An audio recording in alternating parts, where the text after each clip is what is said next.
mana saja. Layan YouTube, ini Liga Domestik kita. Ini adalah Liga kita, Liga Malaysia.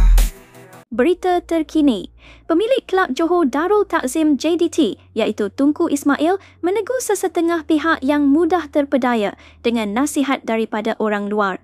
Menerusi satu kenyataan di laman Instastory, baginda tampil dengan teguran mengenai sikap segelintir pemain yang tidak menghargai kestabilan sedia ada hanya disebabkan terhasut dengan persepsi luar. Jika anda bertanya kepada saya siapakah pemain yang telah dimaksudkan oleh TMJ itu, saya rasa anda juga semua tahu siapakah pemain itu. Sebelum saya meneruskan ulasan ini, izinkan saya mengambil masa anda semua terlebih dahulu. Jika anda semua suka dengan cara penyampaian saya, bantu saya dengan cara menekan butang like untuk video ini dan juga tekan butang subscribe pada mana yang belum lagi subscribe channel saya. Saya hargai keringanan jari anda kerana bantuan anda itu akan membantu saya melepasi target 200,000 subscriber untuk tahun ini. Terima kasih. Mari kita teruskan ulasan ini dengan lebih mendalam. Di dalam Instastory sebentar tadi, Tunku Ismail sempat memberikan pandangan pribadi baginda. Tunku Ismail berkata, dah bertahun cakap. Apa sahaja saya cakap yang diperlekehkan semua jadi kenyataan. Dulu masa gaji stabil, menang piala, tempat latihan bagus dan main kejohanan antarabangsa, cari penyakit. Bila dengar cakap penyokong, ujar Tunku Ismail. Malah lebih memburukkan keadaan apabila baginda berkata nasihat yang diberikan kepada pemain datangnya dari orang yang perasan, seperti lebih tahu apa yang berlaku di dalam industri. Yang menasihat tiada dalam industri bola sepak, akan tetapi bersuara macam seolah-olah lebih tahu pasal bola sepak dan berpengalaman dalam arena bola sepak, tulis baginda. Tambah baginda, sesetengah nasihat yang kedengaran baik sebenarnya tidak berpijak pada realiti bola sepak moden dan itu akan memberikan kesan yang buruk kepada kebajikan serta karier pemain. Kononnya dinasihat untuk keluar dari JDT untuk mendapatkan lebih minit permainan. Akhirnya gaji tak dapat, tempat latihan tak seberapa, main pun jarang, piala pun tiada dan main pertandingan antarabangsa pun tiada. Jika di JDT kurang minit permainan, sekurang-kurangnya di JDT boleh bersara selaku juara, pengalaman luas dan kewangan pun stabil.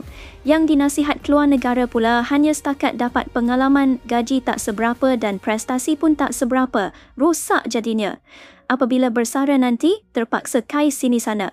Seorang demi seorang jadi mangsa bila dengar cakap orang. Baginda turut memberikan usul kepada pemain yang mahu dilepaskan secara pinjaman agar duduk berbincang dengan pihak kelab agar tidak menyusahkan diri sendiri pada masa akan datang. Kalau nak pinjaman pun biar kelab bantu agar gaji tak jadi isu, bukan buat sendiri semata-mata dengar cakap orang. Sekarang bila dah susah, mana muka-muka yang menasihat semua? Itu adalah ciapan yang telah dikongsikan Tunku Mahkota Johor melalui Instastory miliknya. Terdahulu, ayam tambatan pasukan Kedah iaitu Syafiq Ahmad, beliau telah memberi bayangan awal bakal meninggalkan Sang Kenari.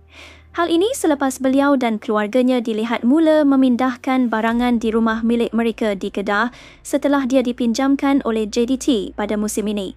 Dalam perkongsian tersebut, Syafiq seolah-olah berkongsikan bahawa dia bersama keluarganya dijangka meninggalkan negeri Kedah dalam masa terdekat. Mereka difahamkan akan membawa haluan ke tempat baharu walaupun destinasi sebenar masih belum dapat dipastikan. Syafiq berkata, 2 kali kami memilih untuk balik ke negeri Kedah tapi bukan rezeki kami. Semoga dipermudahkan segala urusan, tulisnya.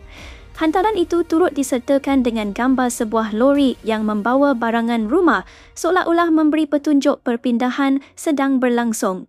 Perkongsian tersebut sekaligus menjawab teka-teki yang bermain di minda penyokong hijau kuning mengenai masa depan pemain berusia 29 tahun itu bersama pasukan. Ketiadaan kelibatnya dalam 6 perlawanan terakhir Liga Super bersama Sang Kenari menguatkan lagi spekulasi bahawa penyerang pinjaman dari JDT itu semakin hampir untuk meninggalkan kelab tersebut. Bagaimanapun, kehilangannya dilaporkan berpunca daripada kecederaan dialami ketika saingan Piala AFF dengan dia terpaksa berehat untuk beberapa bulan sebelum dapat kembali ke atas padang. kini masa depan Syafiq Ahmad bersama sang kenari dilihat seakan sudah tertutup. Sekiranya Syafiq tinggalkan kedah itu menjadi kenyataan, ia bakal menjadi kali ketiga dia meninggalkan kelab hijau kuning itu dalam kariernya